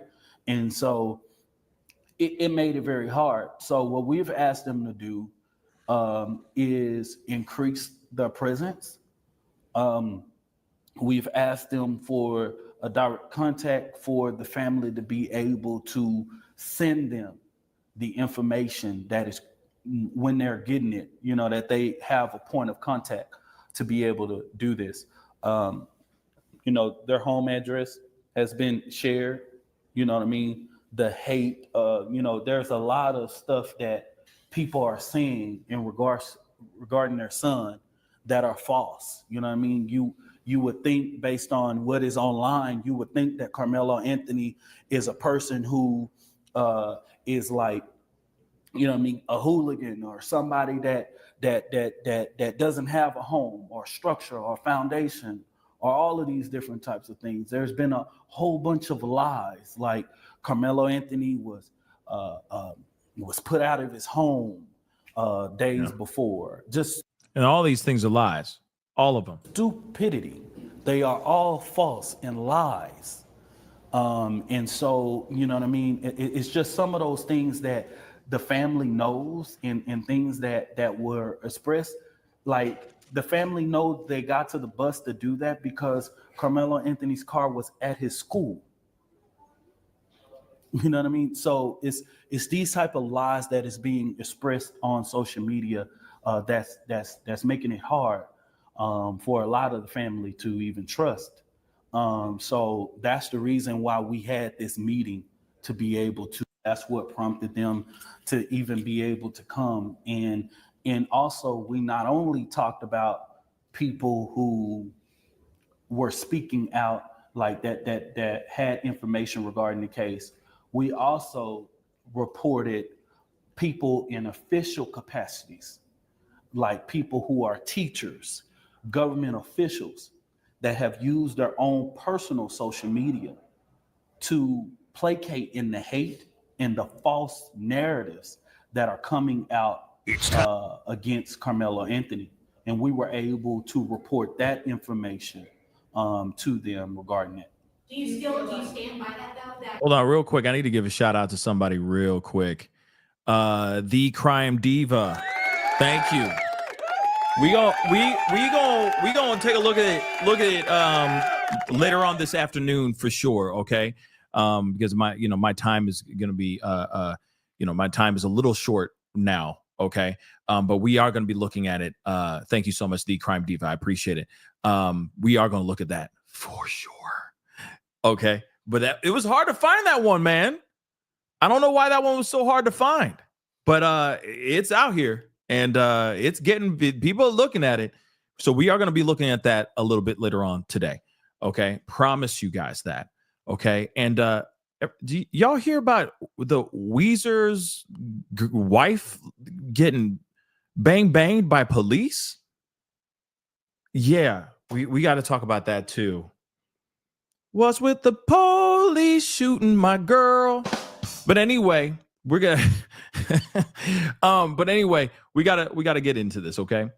No, seriously, the Weezer's bassist, his wife allegedly pulled out a weapon on police and then got gunned down and was arrested for attempted M.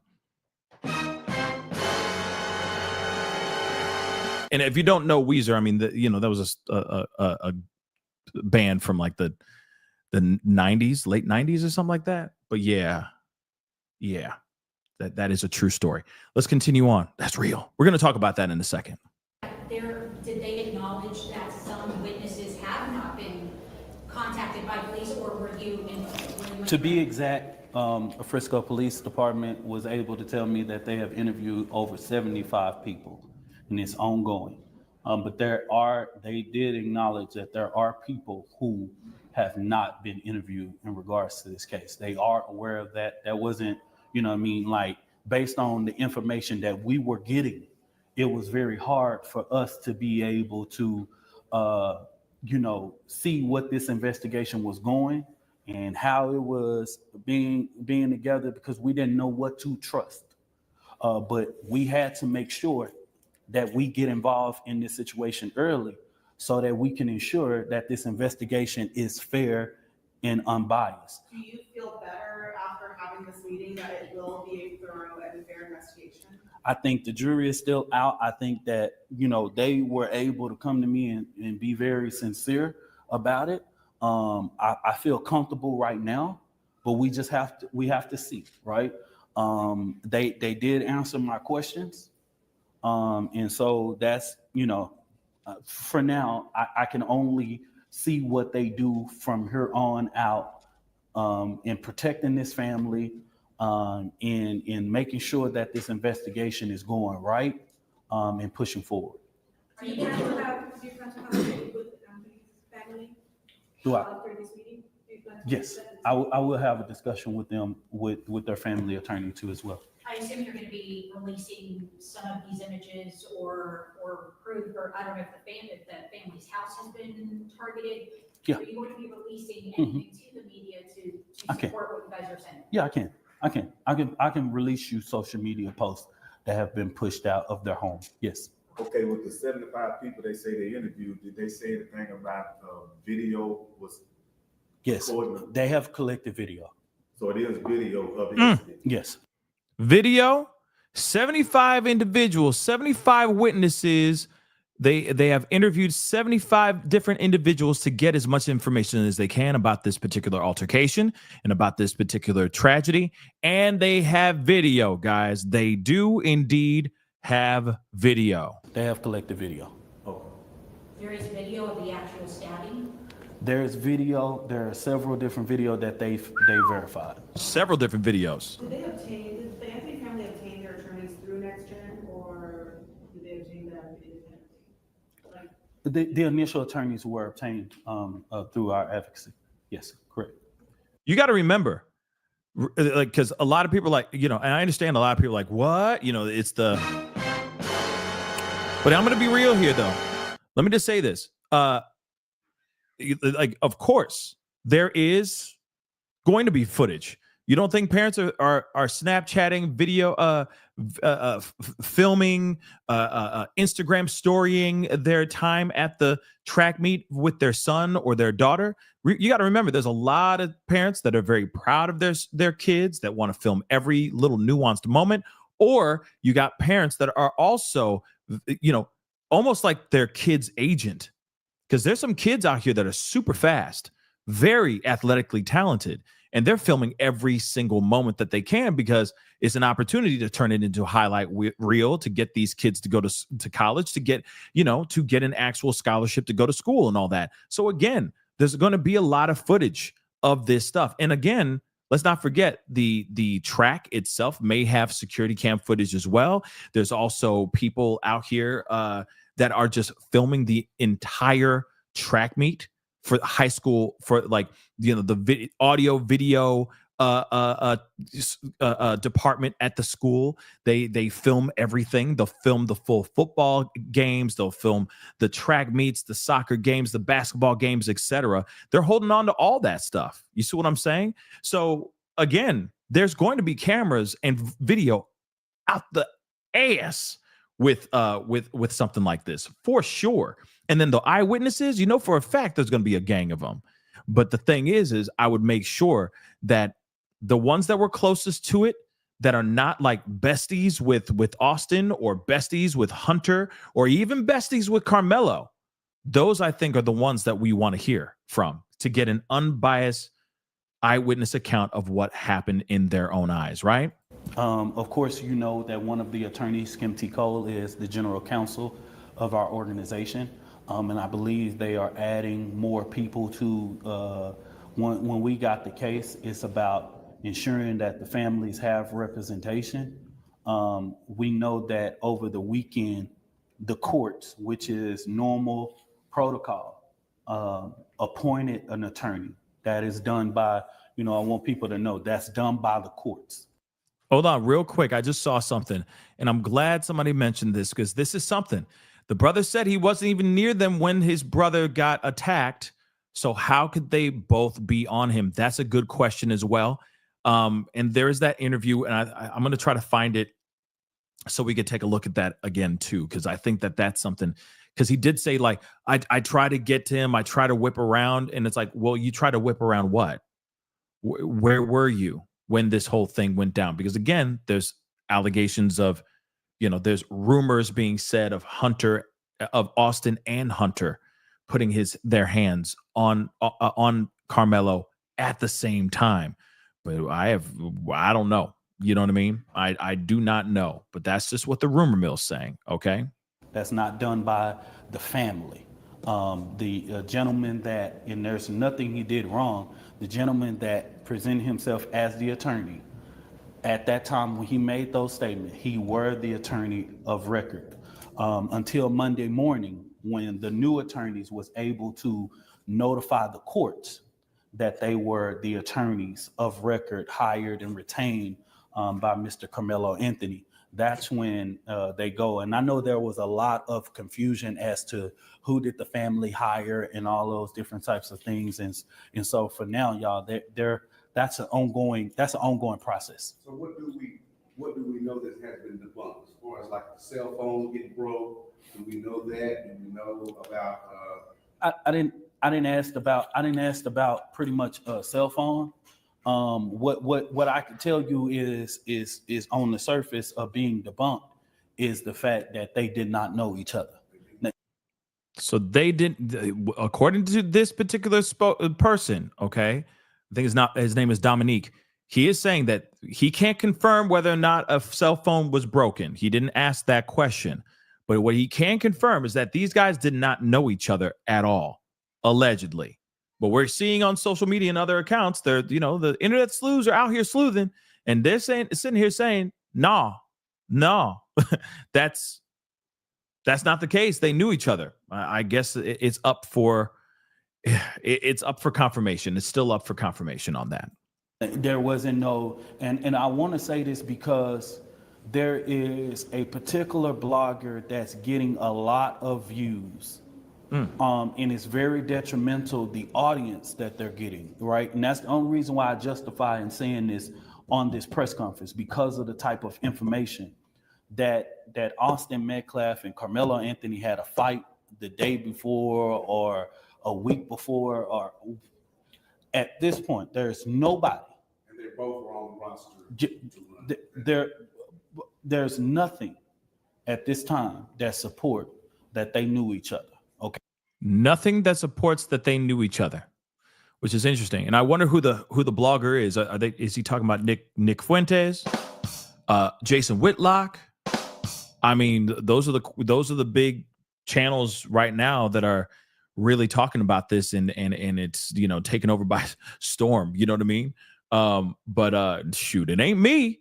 Okay, it definitely ain't me, because this is the first time I've talked about the rumor of them actually really knowing each other. You know what I mean? But that's very, very interesting though. Okay, you know what I mean? They are both athletes in the same school district. Of course, they probably know of each other, but they do not know each other, right? And so that's a lie. Like the pictures and I believe there was a picture that went on social media saying that this is Austin Metcalf and Karmelo, and that is a lie. So that's Interesting. a false. So that's a lie. What?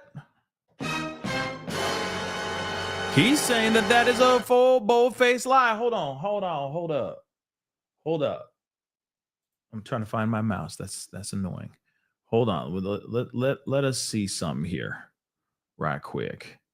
And I wish I could zoom through this, but or scrub through this. But that's very interesting, though, guys. I want to show something to you guys here in a second.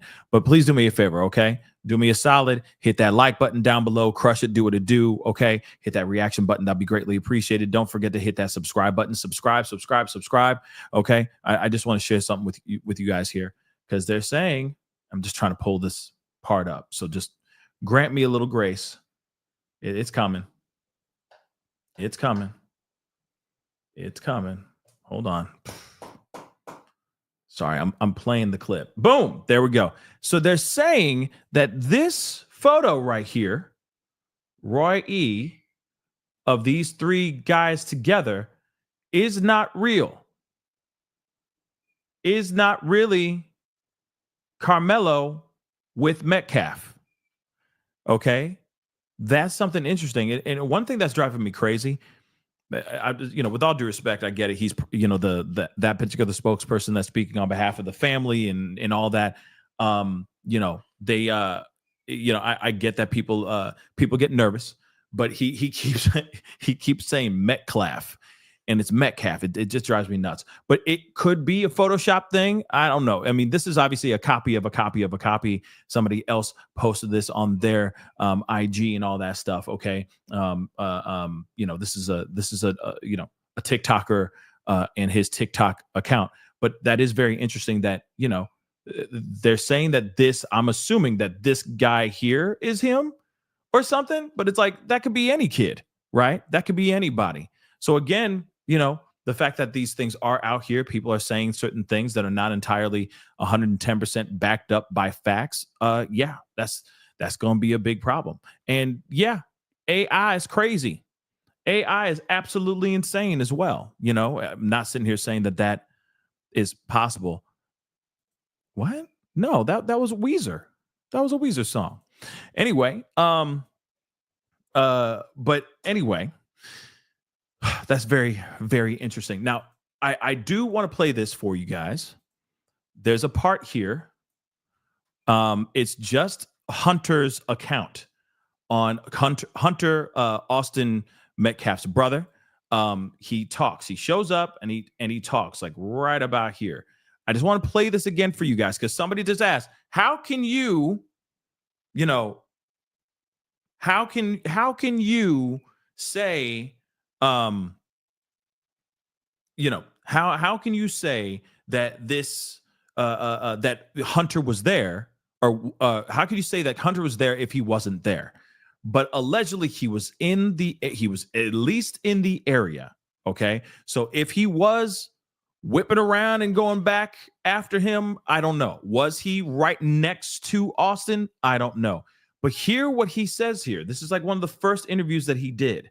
Okay. And I think that this is very interesting. Goodness, I saw that he won like linebacker of the year for the Frisco Memorial. He was second team all district. Going back. Not y'all. Sorry. Just like thank y'all for just comforting us, and like the Frisco area has been comforting my family and me. I just really appreciate everything that everyone's done. It's just it's a really hard loss, but we're gonna get through it with my family. So we'll just stay together. I mean, our relationship is really the tightest I've ever seen in somebody, like between two human beings. I mean, we did everything together, clean the dishes together, do the yard work together, sports. You name anything in the world, it's always us two and one thing. So you're always just basically one person. You guys just a few minutes apart? 4 minutes. Mm-hmm. Austin was first by 4 minutes. He got stuck in me. So technically you're bigger brother. Yes, ma'am. He does a lot of big brother stuff around. He's always on my back. Even if I'm in the wrong, he'll always take my side no matter what it is. So You heard that, right? I think that's important information. Let's continue. it's just really heartbreaking to see someone that cares for you that much and does everything even by your side no matter what, just pass away like that. Your mom told me that you were there. Yes, ma'am. He was there. He was there. Let's continue. If you don't mind, what happened? Here we go. There was this kid, before I knew his name now, this kid was sitting under our tent at track. We asked him to move. He started getting aggressive and talking reckless. And my brother stepped in and said, "You need to move." And he's like, "Make me move." Austin grabbed his backpack. The kid, I tried to whip around as fast as I could, but I didn't see the stab. But then I looked at my brother, and then I'm not going to talk about the rest. So. Let me hear it. Let's hear it one more again. What did he say? He was there. That's most important. He was there. Now, that doesn't, let me tell you something. The fact that Hunter was there or not still does not justify the actual unaliving of this kid, okay? This kid should not have pulled out that knife and did what he did, okay? But still, this does confirm that he was there. He was indeed there. I don't understand what he means by I try to whip around real fast, but he says, we asked him to leave. He says we. He didn't say Austin asked him to leave. He said we asked him to leave. So it might have been both of them standing there right next to each other, telling Austin, telling Karmelo, "Hey man, you in the wrong spot, homie. Why are you here? Go back to your tent, man. Right? Go dry off somewhere else. Don't be here." Right? Let's hear it one more again. Even by your side, no matter what, just pass away. If you don't mind, what happened? There was this kid, before I knew his name now, this kid was sitting under our tent at track.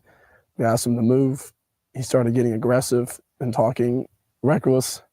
And my brother stepped in and said, "You need to move." And he's like, "Make me move." Austin grabbed his backpack. The kid, I tried to whip around this. He says Austin grabbed Karmelo's backpack.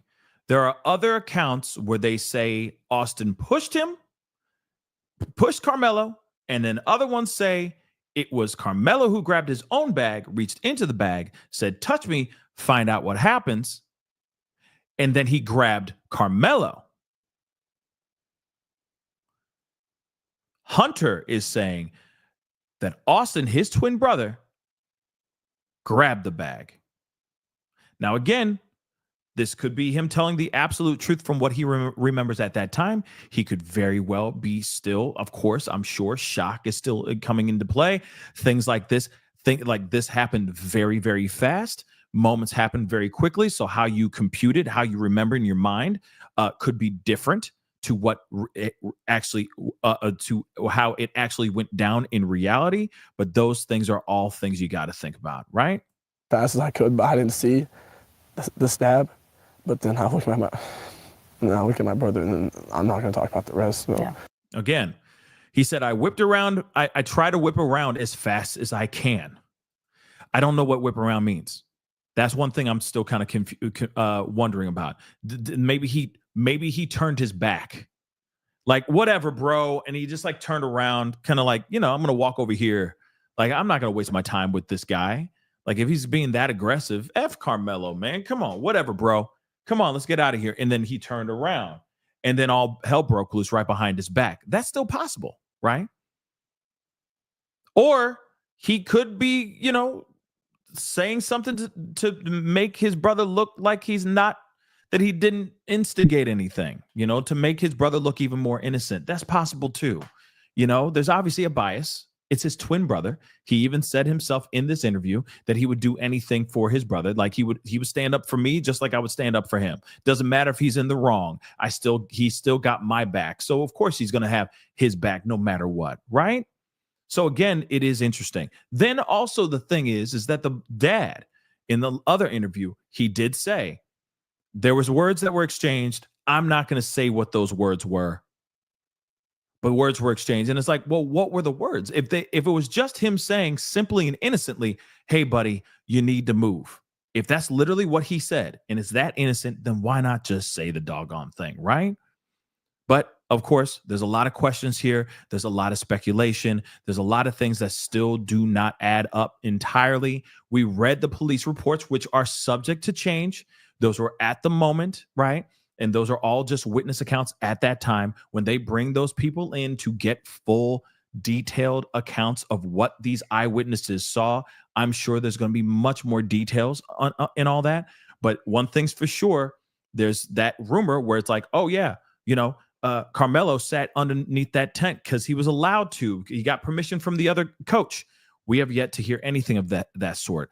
We're hearing that they had a history of beef in the past. We have not heard any confirmation of that sort. They also said that he went underneath the tent to talk to a guy that he actually knew. No one has said thus far.